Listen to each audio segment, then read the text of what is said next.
13 Dialogue, Liverpool and activity. Liverpool is the fourth biggest city in England, a place full to the brim with character, renowned for its history and culture in things like football and music. However, prior to the decade of the 1990s, it suffered a period of economic underdevelopment compared to its regional counterparts.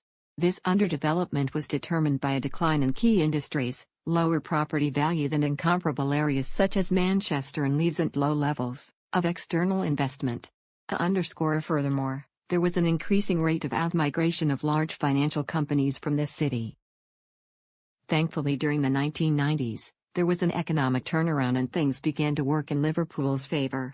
There were a number of factors which contributed to the development of the city. These included the fact that because Liverpool's economy had been so bad compared to that of other UK cities, land and property were undervalued and investment was lower than its potential. Therefore, it was inevitable that there would be a period of increasing sustainability in this sector as Liverpool was able to cram in a few decades' worth of growth into a 5-year time slot. Also, it is without doubt that there was a period of national economic growth as well. So, investors had more confidence in this city and were willing to invest in lower estimated properties in the city's center.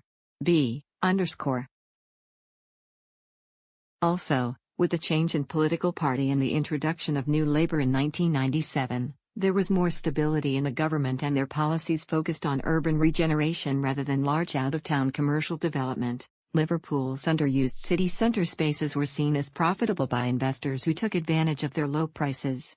As a matter of fact, there was a general consensus that Liverpool was finally being paid the attention it deserved by the government, after feeling like it had been ignored when the former Conservative government was in charge. From then on, Liverpool was unstoppable. Its value in key sectors and industries continued to grow, and in 2008, it was voted Capital of Culture.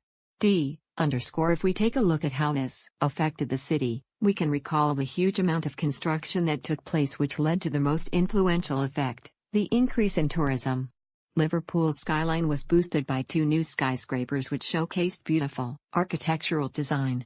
The City Council of Liverpool deemed the 3 key factors of the culture of Liverpool to be shopping, restaurants and bars, and the arts.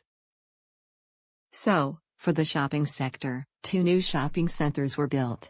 One of those was an enormous 3-story outside shopping mall which is full of all the most popular high street shops. A smaller shopping centre was also created, this one containing designer stores, so the shopping experience in Liverpool could cater to both those who wanted to splash out on more luxurious items and those who were on a smaller budget.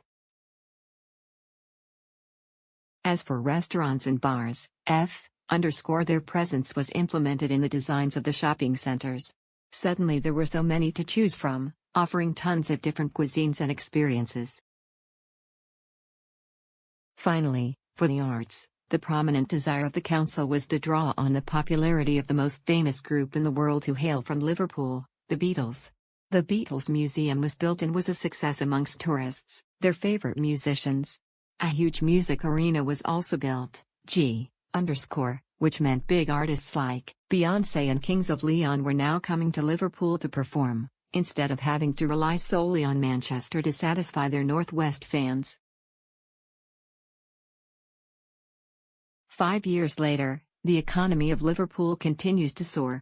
Its rates of tourism has increased, and now, more than ever, big financial companies are happy to reside in this city.